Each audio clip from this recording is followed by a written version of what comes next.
Bonjour à toutes et à tous, ravi de vous retrouver. Nous sommes dans la seconde partie des chemins d'innovation, donc 6e édition. Cette table ronde doit mettre en exergue ce qu'est le consommateur. Comment a-t-il évolué? Comment se comporte-t-il? Quel est le nouveau parcours client? Voilà les thèmes que nous souhaitions aborder. Mais pour autant, avant de vous présenter mes invités qui sont venus me rejoindre, je voulais également que chacun d'entre eux puisse se présenter, bien entendu, à vous, et puis c'est pour autant rebondir sur un thème qui est le thème de notre journée, de fil conducteur, c'est la communication, moteur de la relance économique, puisque c'est une conviction profonde que nous portons et que nous porterons tout au long de l'année 2021. Pour démarrer cette table ronde, alors nous allons avoir Paola Fabiani. Je ne sais pas si Paola, tu es avec nous. Bonjour Paola. Bonjour. Bonjour. Ma Paola, est-ce que je me permets de te demander de te présenter et puis que tu puisses me dire un mot sur qu'est-ce que ça évoque pour toi, la communication, moteur de la relance économique? Tout à fait. Alors, donc, en deux mots, Paola Fabiani, je suis présidente et fondatrice. Attends. Une société. Ok, c'est bon. C'est bon? C'est bon, hein, Paola, excuse-moi. C'est le direct. Oui, donc j'ai monté une société qui s'appelle Wisecom. Je suis présidente en 2005. Wisecom, c'est une société de centre d'appel à explique, parce qu'on a pris le contre-pied du marché de la délocalisation en offshore et on s'est créé en plein cœur de Paris, en basant notre modèle sur 3 éléments distincts et pas tant d'actualité que ça. Le premier, c'est la capacité de recrutement et les talents. Le deuxième, c'est la fidélisation. Et enfin, le troisième, la proximité avec les marques, en pensant très tôt que la combinaison entre à la fois l'autonomie, l'intelligence artificielle et le talent humain permettrait de développer les centres d'appel. Ça, c'est pour ma partie. Par ailleurs, je suis présidente du COMEX 40 du MEDEF. Ce sont les moins de 40 ans du MEDEF. On est là pour inputer, challenger le MEDEF sur un certain nombre d'enjeux sociaux et sociétaux qui touchent nos entreprises. Donc, effectivement, pour répondre à ta question, la communication est un moteur essentiel dans la relance, puisque finalement, c'est quelque part un peu le poisson pilote, le driver, qui va à la fois accompagner les marques et les impulser pour déterminer demain, et elles ont des grands enjeux, on va en parler certainement, pour déterminer demain quels sont leurs positionnements et comment mieux répondre et rebondir par rapport aux attentes des consommateurs. Merci Paola. Isabelle. Bonjour. Bonjour. Je te laisse te présenter. Oui, alors moi je suis Isabelle Bouillou, je suis directrice digitale de France Éclat. France Éclat, c'est un comité professionnel dont l'écosystème est constitué, si je puis dire, de 5 filières exactement, les bijoutiers, les horlogers, les joailliers, les orfèvres, les arts de la table. Ça concerne les fabricants comme les distributeurs. Ça veut dire la petite bijouterie d'un village jusqu'à Ikea ou Amazon. Nous, on arrive à taxer Amazon. Donc, voilà. Oui, voilà, nous, on y arrive. Voilà, et effectivement, le point essentiel, quand même, c'est la communication pour exister. Hein. Ça, je pense qu'il ne faut jamais lâcher ce lien qu'on a avec ses consommateurs, parce que ça reste un lien qui est à la fois affectif et commercial. Donc, il faut le maintenir tout le temps. C'est comme si vous n'adressiez plus à votre famille de cesser de leur parler, quelque part.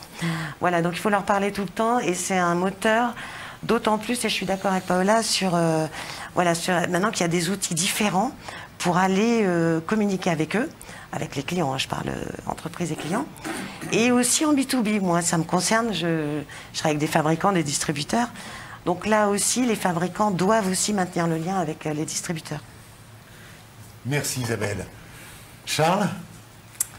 Écoute, merci beaucoup. Charles Dorémus, je suis directeur général d'une enseigne de restauration qui s'appelle Au Bureau, une enseigne de pub-brasserie qui a 31 ans, bientôt 32, et qui a su se renouveler, qui a su proposer au marché une offre renouvelée sans cesse, je le disais, et avec maintenant une marque premium qui a su se positionner et se repositionner en s'appuyant sur sa mécanique de communication digitale et son marketing par ailleurs. Et ce qui, pour répondre à ta question, souligne que la communication est, mais je crois qu'on l'a déjà tous dit, ce lien essentiel, d'autant plus essentiel, et tu le comprends d'autant plus quand tes établissements sont tous fermés et que tes équipes travaillent à distance ou plus du tout. Alors là, tu vas nous raconter. Stéphane. Alors, bonjour à tous. Donc, je suis Stéphane Pierre. Je suis directeur de la division marketing du groupe Diffusion Plus. Le groupe Diffusion Plus est un acteur majeur en France de ce qu'on appelle le mailing postal. Bon. Dans l'aspect communication, il est vrai que le mailing postal a l'avantage de rentrer dans tous les foyers de France, quel que soit son âge, quel que soit son mode de communication. Ça reste un des médias comme ce qu'on appelle l'imprimé publicitaire, la boîte lettres. La boîte lettres reste un endroit où effectivement on rentre dans tous les foyers en France. Alors que si on fait de la communication, que ce soit par SMS ou par email, peut-être qu'on n'a pas l'exhaustivité des datas nécessaires pour en tout cas toucher ce type de clientèle. Je suis à la fois également directeur général de GoCat Service, qui est une filiale que j'ai créée il y a maintenant une dizaine d'années, qui avait pour vocation en fait d'aider les enseignes à réseau, de donner des outils de communication pour le local. Donc moi, il y a un peu plus de 10 ans, avec un canal qui était le mailing, qui était papier, qui était l'origine de notre groupe. Et évidemment, dans les 10 dernières années, on est devenu de plus en plus des solutions multicanales, SMS, email.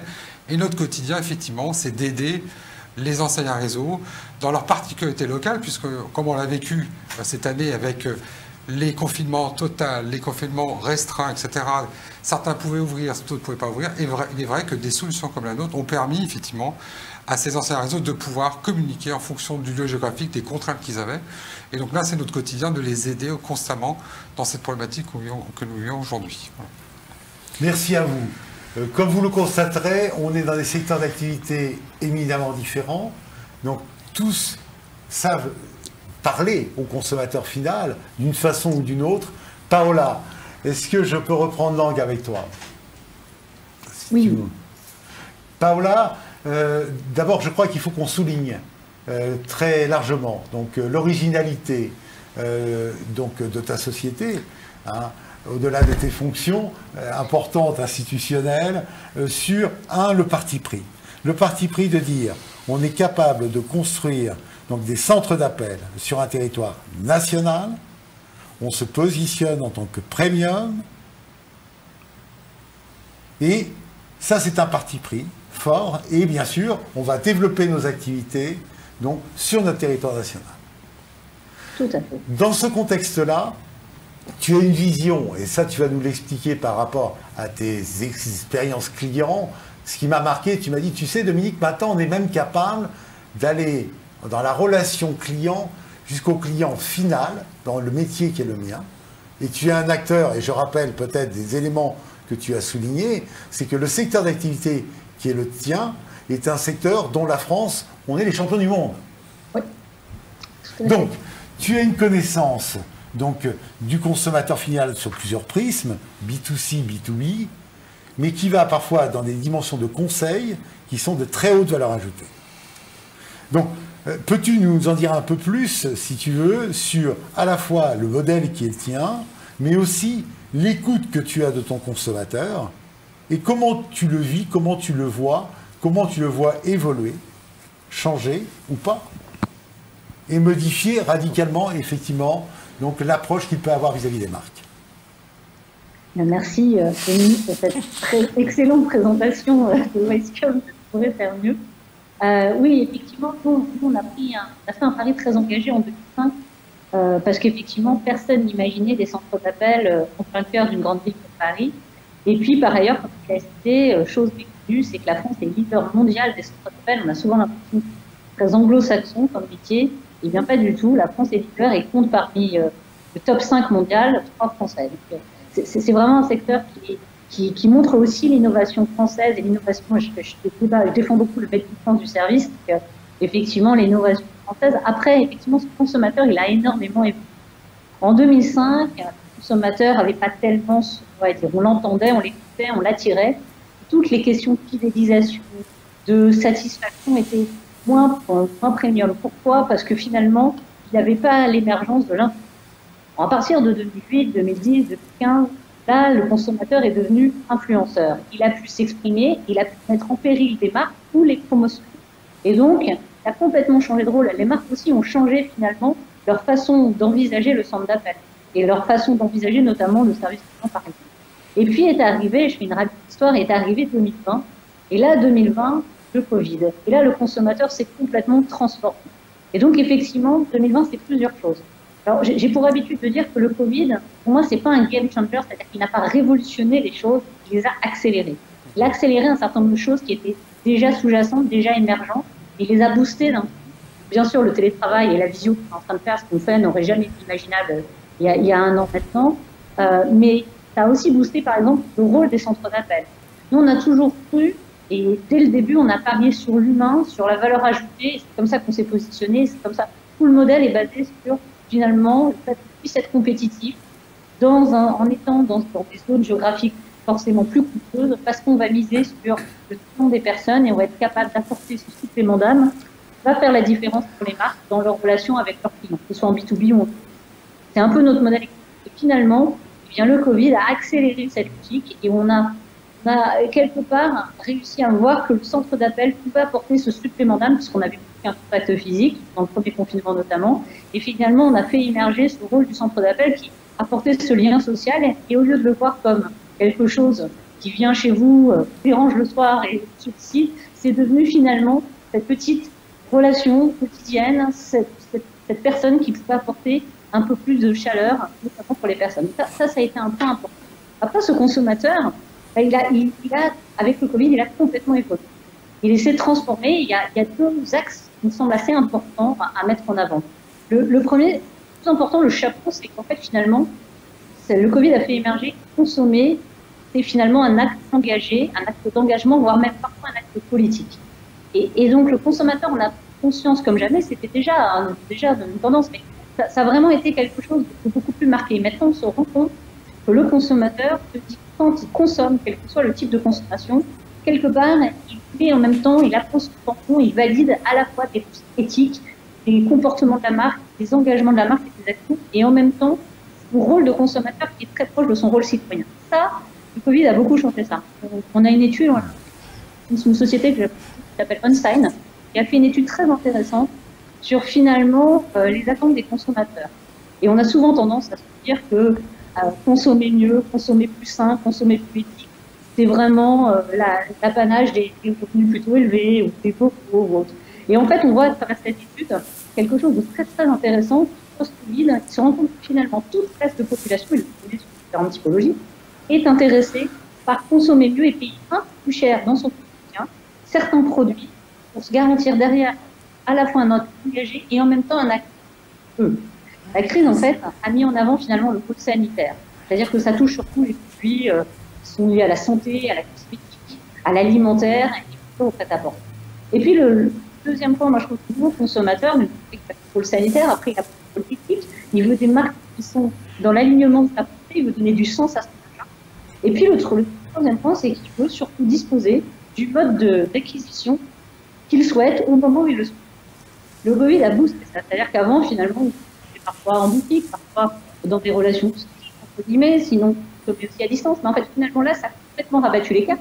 On a vu plutôt s'affirmer des modes nouveaux de consommation, comme typiquement la restauration, on parlera en 2 minutes avec mais effectivement, ces façons, ces usages ont changé. Et la nouvelle attente du consommateur, ce qu'il veut, c'est finalement consommer quand il souhaite, comme il souhaite, quand il souhaite.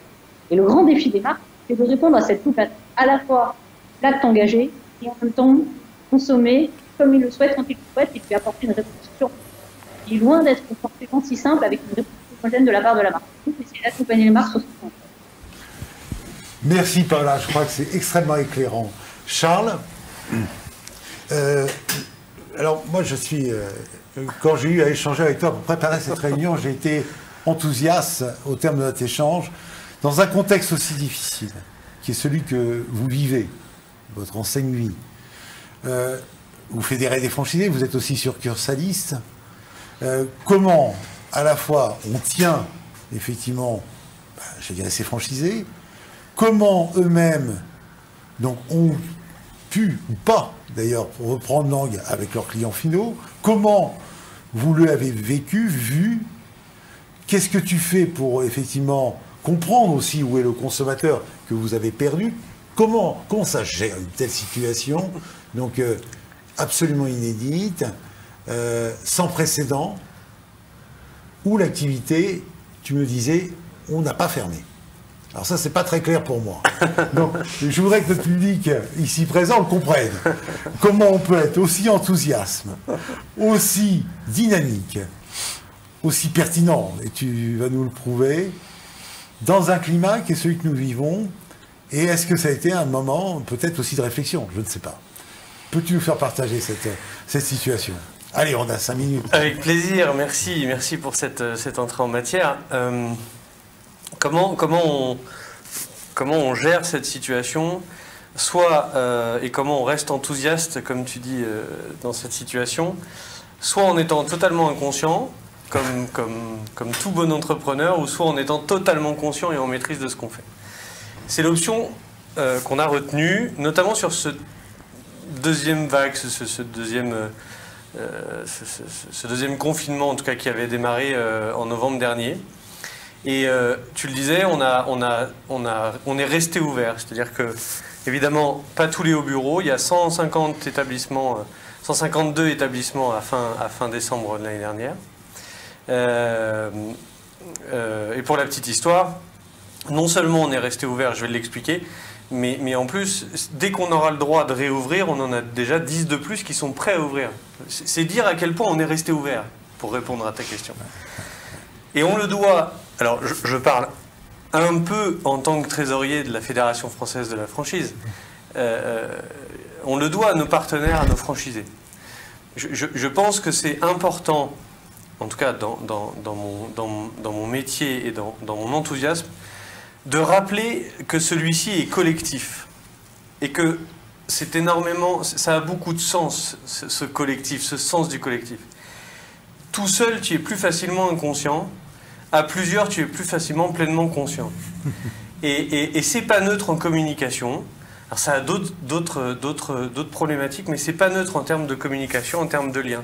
Si on peut continuer à fabriquer et à construire, à concevoir des restaurants au bureau aujourd'hui, c'est parce que nous avons soit dans un schéma succursaliste suffisamment d'enthousiasme, soit nos partenaires franchisés en ont suffisamment. Si on peut rester ouvert, c'est parce que en succursale, nous avons pu mobiliser nos équipes managériales et nos équipes en général.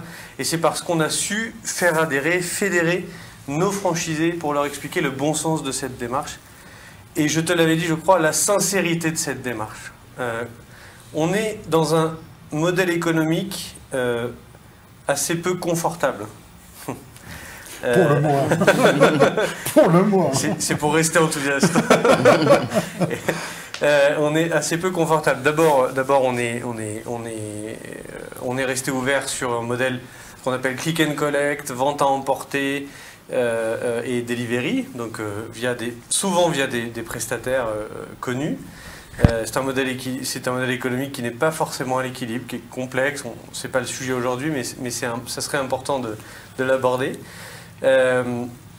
Et en plus, parce que même si on peut louer le pragmatisme de l'État et notamment du ministre de l'économie, du ministre des PME qu'on a cité tout à l'heure, néanmoins c'est un petit peu juste et ça ne permet pas de rester totalement en confiance dans la situation, qui en plus va perdurer.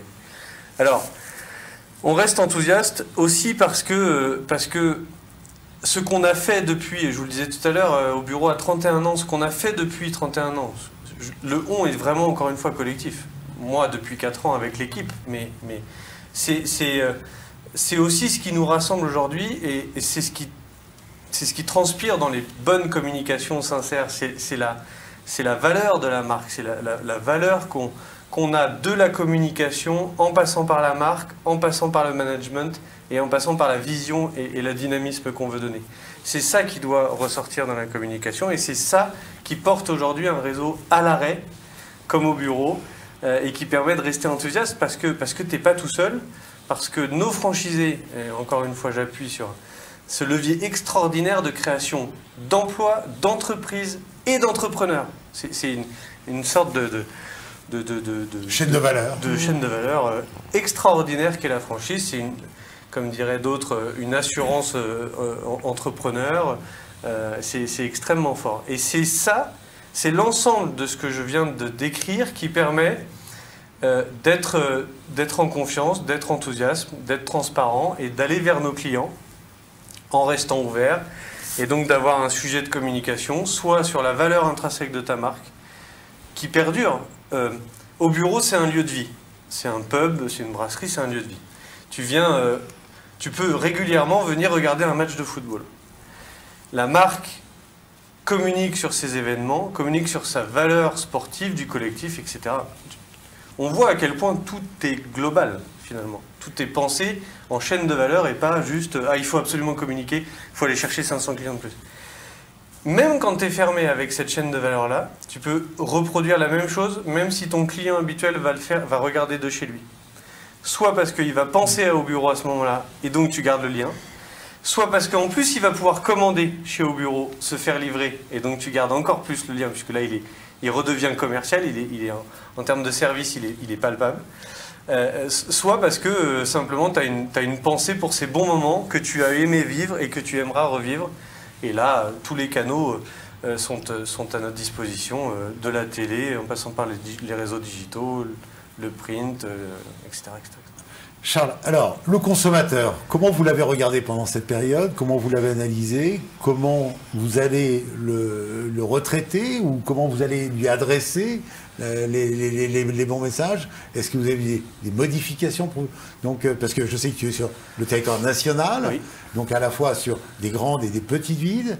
Donc forcément, peut-être le consommateur est forcément très différent.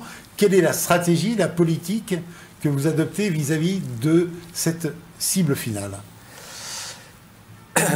Là encore, avec le plus de simplicité et de sincérité possible, j'ai expliqué qu'on avait une valeur dans la marque, dans la raison d'être d'Au Bureau, de l'enseigne.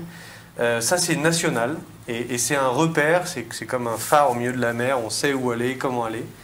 Et les derniers mètres pour rester totalement connecté entre le restaurateur et le client, c'est en local que ça se fait, avec une stratégie de communication locale, proposée, adossée et proposée par le national et menée de main de maître par nos exploitants en local.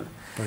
C'est ainsi qu'on arrive à être au plus proche du client, dans ces moments où, encore une fois, par définition, on n'a plus de relation. Oui. On est censé ne plus en avoir. On est censé plus en avoir. Et c'est ainsi qu'on arrive à rester au plus proche, à sortir parfois des sujets du quotidien, à expliquer qu'on est ouvert en click and collect et qu'on peut se voir quand même, etc. etc. Et donc c'est un moyen assez puissant, puisque très, très cohérent et encore une fois très sincère. J'insiste sur ce terme parce qu'il est important pour moi dans la communication. Non, si tu es là, c'est pas par hasard. Merci, Charles. Merci, Louis. Isabelle. Alors, Isabelle, femme de médias, Énergie, BFM.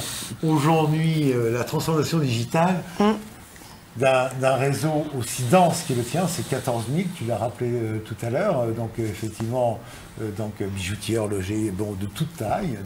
De toute taille. Oui. Alors, je crois que tu as pris le sujet on ne dit pas tes adhérents, on dit comment?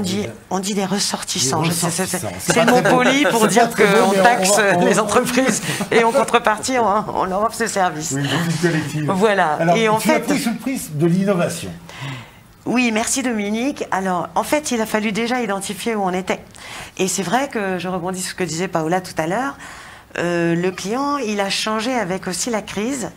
Et le consommateur final devient... Alors, il y a deux choses que j'ai identifiées, entre autres, parce qu'il y a beaucoup de choses. C'est l'immédiateté. On est passé de la vitesse à l'immédiateté dans la livraison, dans le rapport de communication. Et on va dire que la seconde chose que j'avais quand même relativement bien identifiée aussi, c'est la co-construction du produit. C'est-à-dire que nous, sur ces filières-là, c'est pas tous les 4 matins qu'on va refaire tout son service de verre et acheter des bagues en or avec des diamants, c'est pas tous les matins. On a une saisonnalité, des moments clés dans l'année. Donc, les bijoutiers horlogers, toutes ces filières-là, ont déjà l'habitude de gérer ces attentes, ces périodes de creux, pas comme d'autres filières qui sont c'est plus compliqué. Voilà, ça c'est plus compliqué. Donc déjà, il y avait ça dans l'ADN, on va dire, des filières. Donc du coup, là, ça a accéléré évidemment la digitalisation de toutes ces entreprises-là. Et du coup, moi, je trouve que ça les a rendus super créatifs. Et du coup, ils ont rendu aussi les consommateurs créatifs. Et ils les ont rendus... du coup, ils les ont mis dans une co-construction. Comme par exemple, on a une entreprise qu'on connaît bien maintenant, c'est Gemio, qui fait des bijoux sur mesure. Parce que la personnalisation, c'était aussi évidemment dans l'ADN, parce qu'on achète un bijou pour quelqu'un, on le fait faire, même si... Voilà, donc il y avait déjà la personnalisation, mais là, on va encore plus loin. Et sur la co-construction, c'est même dans le management de l'entreprise. C'est-à-dire que si vous n'êtes pas bien RSE et bien noté, ça devient compliqué. Et donc, là aussi, il y a une co-construction avec... Alors moi, évidemment, j'envoie vers beaucoup de start-up, d'idées pour ouvrir l'esprit, en fait. Et par exemple, surtout la problématique, ils ont des problématiques de livraison. Alors, on parle beaucoup de click and collect. Nous, c'est exactement pareil, hein, les filières ont le même problème. Mais par exemple, je leur envoie une start-up comme Hyper, par exemple, qui fait de la livraison entre voisins, collective. Donc, du coup, je leur push des entreprises qui pourraient les aider dans leur... voilà, parce que là, on devient pragmatique, il s'agit de faire du chiffre d'affaires. Hein, donc, voilà, donc on communique, mais quand même avec un but ultime. Et donc, du coup, ça change aussi l'échange.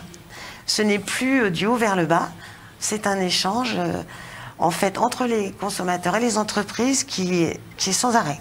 Oui, ça renvoie à ce que disait Paola tout à l'heure. C'est effectivement, on est face à une situation où d'abord le consommateur effectivement est responsabilisé. Donc, et donc là aujourd'hui, tu accélères ce mouvement-là.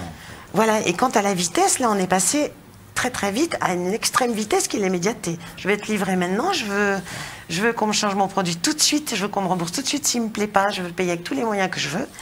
Donc là c'est très compliqué parce qu'il y a beaucoup de TPE, PME qui n'étaient pas du tout outillés. Donc on a créé des outils, j'en ai créé beaucoup, hein, voilà, avec France Éclat, et on les a mis à disposition, mais bien évidemment ça ne suffit pas. Du coup, il faut accompagner pour intégrer les outils dans ces entreprises-là. Les grands groupes ont déjà fait tellement de choses, mais pour les plus petits, il faut quand même accompagner, évidemment. Donc on a créé un grand programme de digitalisation qui s'appelle Digimil, où de manière pragmatique, on offre 1 000 € à hauteur à partir de 2 000 € pour des bijoutiers, horlogers, tous ceux qui veulent, et les arts de la table, qui voudraient se digitaliser. Mais à côté de ça, on les prend en main et j'ai créé en fait une hotline, un chatbot amélioré, pas aussi bien sûrement que ce que fait Paola, mais voilà. Il faudra que tu ailles voir Paola. Voilà, mais bon, on démarre et il s'agit quand même de les prendre par la main, pour la plupart. Mais je trouve... que c'est assez sympathique, je suis assez enthousiaste, mais moi, pareil, parce que je trouve que tout le monde est motivé pour se digitaliser, finalement. Toutes les entreprises avec lesquelles je travaille sont hyper curieuses de savoir comment faire, et donc se laissent faire et se laissent emmener, et ça, c'est vraiment sympathique. Dans toutes ces filières-là, ils sont très, très en attente. Donc c'est un plaisir, évidemment, de les accompagner dans cette transformation. On y reviendra. Mon cher Stéphane, alors, tu ne vas pas pouvoir me dire non, parce que tu me dis souvent non, il y a plein d'échanges avec toi. Alors, Stéphane, il a la particularité, il accompagne 15 000 distributeurs. 15 000 points de vente, pas distributeurs. Pardon ? Magasins, on va dire magasins, oui, 15 000 magasins, d'accord. Tu pousses 1,2 milliard de messages, je crois, ou un truc comme ça ? Oui, c'est-à-dire qu'aujourd'hui... Alors, toi, tu dois nous dire exactement comment est le consommateur aujourd'hui et comment il évolue et comment on doit l'accompagner. Non, pas vraiment. Non, ce que je peux apporter par rapport à ce que vous dites l'un et l'autre sur la situation aujourd'hui, c'est que je crois que les gens, ils sont OK pour aller vers l'écono-responsabilité. C'est-à-dire comment moi, en tant que consommateur, je peux aider mes restaurateurs près de chez moi, mes bijoutiers près de chez moi, alors que jusqu'à présent, ce n'était pas trop mon sujet, parce que quelque part, j'avais ma vie habituelle, j'allais en centre commercial, je me déplaçais, je voyais mes amis, j'étais en déplacement. Aujourd'hui, ce qu'on va vivre avec le Covid, c'est qu'on va vivre dans un cercle plus petit, plus restreint. Et on veut retrouver cette proximité. Et c'est vrai que beaucoup de commerçants n'avaient pas senti le besoin de se digitaliser. parce que les habitudes étant là, est-ce que j'avais besoin de le faire? Et aujourd'hui, ces consommateurs qui sont prêts à venir chez eux lui disent « Ok, je viens chez toi, mais donne-moi les mêmes modes de communication ou de consommation que j'ai l'habitude d'avoir. » Voilà. Donc ça les oblige quelque part à se transformer. Le deuxième point dans la relance que tu disais tout à l'heure, moi, où j'essaie de donner un maximum d'informations à mes clients, c'est de dire « Attention, vous nous manquez. » Vous, clients, vous me manquez. Ça fait longtemps que je ne vous ai pas vu et on n'a pas pu vivre plus longtemps un match dans mon restaurant favori et avoir cette atmosphère. Donc quand je vais revenir, et puis aussi vos collaborateurs, parce que même si aujourd'hui nos collaborateurs travaillent, mais peut-être un peu moins de collaborateurs, donc eux aussi vont revenir au travail. Donc ce moment de rencontre, de retour, il faut que tous, on amène les services qu'on attend les uns les autres. C'est que la promesse, elle doit être au rendez-vous. Et donc vous le disiez à l'instant, dans le commerce, quand moi je vais mettre à disposition de tous ces points de vente des outils pour relancer leur activité et juste informer, enfin on en sort, c'est le discours qu'on va passer. Donc moi je vais mettre en place ce qu'on appelle des packages, parce que moi j'ai un élément qui me perturbe le plus, c'est au moment où on va reprendre la restauration, quel budget leur restaurant-ils pour communiquer. Et le point le plus important pour moi, il va falloir que je démontre dans toutes les solutions que je vais proposer à mes points de vente, parce que je les conseille en fait, j'ai un devoir de responsabilité en les conseillant, parce qu'un point de vente, lui, quand il dépense 300 €, c'est beaucoup d'argent pour lui. Et il faut du résultat. Et eux, ils nous appellent derrière, je ne comprends pas, j'ai fait telle action, j'ai pas eu le résultat. Moi, je ne peux pas leur mentir. Donc les propositions que je dois faire doivent être des propositions packagées, qui doivent maintenant servir à la fois le besoin de communiquer en papier, donc certains clients à vous sont disponibles en papier, d'autres en email, d'autres en SMS, qu'entre-temps, j'espère que toutes vos restaurateurs, etc., ont compris qu'il fallait capter de la data. Parce que quand on fait du click and collect, j'espère qu'on a capté de la data pour leur dire à un moment donné, voilà, quand on va rouvrir, je vais vous envoyer un message, venez, on va tous profiter de ce moment-là. Voilà. Donc mon inquiétude à terme aussi c'est important, c'est d'aider, comment je peux aider mes clients à capter cette data dans ce moment important, et comment l'utiliser dès qu'on pourra vraiment retourner dans la communication, parce que pour l'instant, c'est plutôt de la communication en disant je suis ouvert, on reste en contact, mais le plus important pour moi, c'est comment je vais les aider de façon pragmatique, surtout pragmatique, au moment de la reprise en fait. Et aujourd'hui, on pense repartir, hop, on est encore arrêté, je vais repartir, encore on est arrêté. Donc voilà, plus ça va durer, plus ce côté pragmatique va être capital dans la relance économique. Voilà. Et donc nous, ce qu'on travaille, je termine là-dessus Dominique, c'est tout notre enjeu, c'est l'éco-responsabilité, c'est que je vais aussi chercher la co-construction. Moi, je ne suis pas digital natif, mes médias que je touche, c'est SMS, email, papier, et d'autres startups que je rencontre, je dis, venez sur mon portail, mon objectif, c'est qu'ensemble, on trouve des packages intelligents qui servent à la fois à la dimension purement digitale qui n'est pas native chez moi. Moi, j'ai un vrai sujet sur le marketing direct, donc je peux aider, et l'idée, c'est de vraiment proposer à nos clients des solutions complètes, rapides et surtout à des prix packagés qui soient mesurables. Alors, tu fais là état d'un point qui nous est cher, tu sais, c'est la solidarité économique. Je crois que c'est Paola, je me tourne vers toi. Ça t'évoque quoi cette situation? Donc effectivement dans des structures aussi complexes, difficiles. Comment tu le perçois? Comment tu traiterais un sujet comme ça? Alors, c'est une lâche question. J'ai plein de choses à dire par rapport à ce qui a été dit. C'est très intéressant. Je rebondis juste sur l'immédiateté d'Isabelle et l'éco-responsabilité Stéphane. Effectivement, je pense qu'il y a une chose qui est claire, c'est qu'on ne va pas revenir totalement en arrière. C'est-à-dire qu'effectivement, demain, il y a la relance, l'ouverture, etc. On l'attend tous impatiemment. Mais il y a un certain nombre de choses qui ont été faites, et des usages qui ont été pris qui ne vont pas complètement être modifiés. Je pense par contre qu'effectivement, dans la notion d'immédiateté, ce que j'aime beaucoup dans cette logique, tout s'accélère et par contre, le consommateur, lui, il veut une réponse à tous les instants. Et je pense que l'enjeu, c'est l'enjeu de la réponse. C'est-à-dire qu'effectivement, nous, on travaille avec des marques pour les aider à répondre à cette espèce de paradigme, c'est être à distance tout en étant dans une relation de proximité très humaine. C'est un peu finalement le chemin qu'on prend. C'est-à-dire que demain, le client reviendra toujours dans son restaurant, et j'espère que ça va s'ouvrir très vite, mais pour autant, il aura pris aussi l'habitude de commander. Et pour autant, il aura aussi pris l'habitude de regarder les menus et d'avoir le choix d'une façon différente qu'on n'avait jamais eu avant. Je pense que les circuits courts, par exemple, de consommation, ils vont continuer à se développer.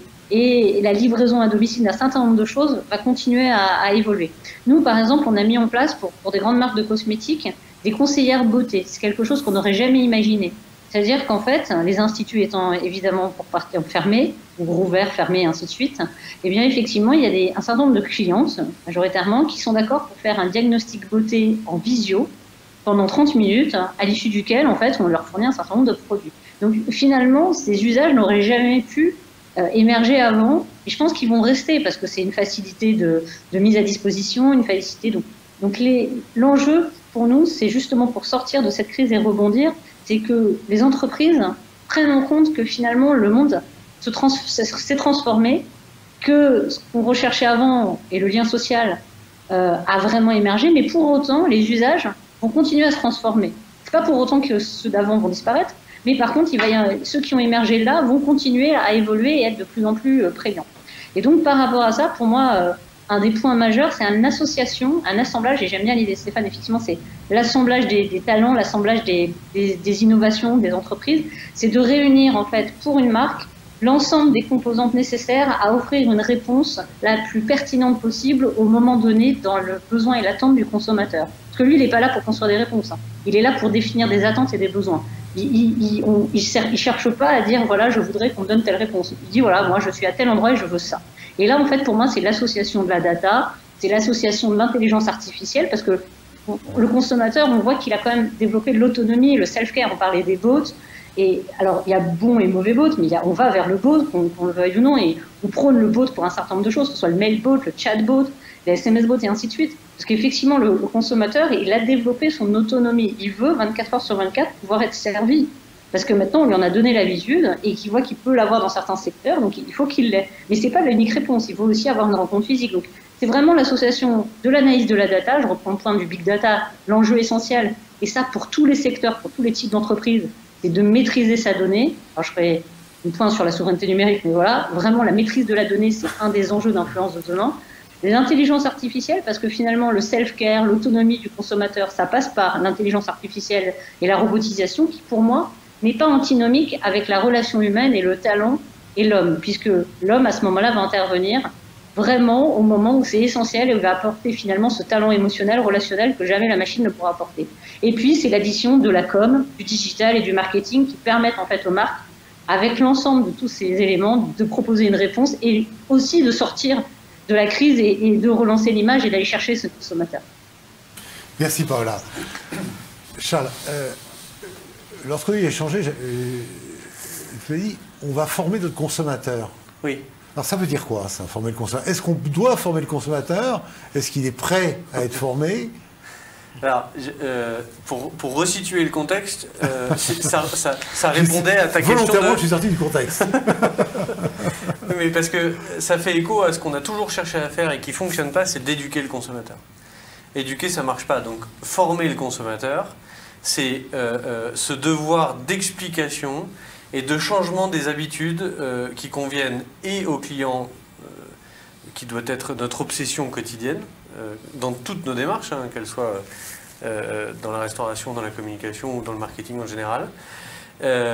Et ça veut dire former l'intermédiaire, cet intermédiaire non très vulgaire pour définir les équipes si précieuses qui doivent comprendre que, visiblement, hier, il y avait une carte, tu t'installais confortablement, tu prenais le temps, tu discutais avec les gens autour de la table. Demain, tu seras probablement autonome, comme le disait Paola, tu vas réussir on va conserver certaines habitudes parce que les équipes et les clients auront considéré que ça leur apporte un plus dans leur expérience client. Et ce plus-là, et on revient sur la communication et sur le lien, ce plus-là, c'est que grâce au digital, tu renforces le lien entre le client et le restaurateur, son équipe ou lui directement. Et c'est ça qui est extrêmement précieux et que le digital amène et que le contexte sanitaire a accéléré. Il y a encore plein de choses que le contexte... Pour autant, tu disais, attention, méfie-toi aussi, parce que le digital, c'est bien, mais j'ai 20% de la clientèle qui ne sera jamais digitale. Bien sûr, bien sûr. Mais du coup, encore une fois, tu vas renforcer le lien avec cette clientèle qui n'est pas digitale, puisque ton serveur aura plus de temps avec cette clientèle-là, qui demande plus de temps, puisqu'elle recherche ce lien favoriser, privilégier presque demain, avec une clientèle peut-être plus jeune, plus habituée. Tous les jeunes ne sont pas digital, hein. Tous les jeunes ne sont pas smartphone, etc. Ça ne se classe pas par catégorie d'âge, ni même par catégorie socio-professionnelle. Mais qui en revanche ont l'habitude, connaissent le lieu, savent ce qu'ils veulent et préfèrent passer du temps à échanger sur les nouveautés du jour, sur la relation, que d'en perdre à avoir ce rôle fonctionnel de je voudrais ça, je voudrais ça, je voudrais ça, j'ai plus de pain, j'ai plus d'eau, etc. Il y a des automatismes qui vont être mis en place et c'est précieux. Et c'est demain ça, une nouvelle relation clientèle qui passera forcément par tous les leviers qu'on a. Dominique, je ne peux pas intervenir. Je t'en prie, bien sûr, Stéphane. Moi, j'avais une réflexion par rapport à ça, parce que le digital et le physique, donc voilà, moi je pense que par rapport à votre enseigne, vous avez dû apprendre de l'évolution sur les produits, parce que j'imagine qu'un consommateur de vente à emporter au bureau recherche le côté plat, le côté qu'il ne peut pas faire chez lui, le côté et rappeler un peu le... Alors que quand il venait physiquement, il y avait l'ambiance qui pouvait compenser, si je peux me permettre, des fois... un plat qui était... Voilà.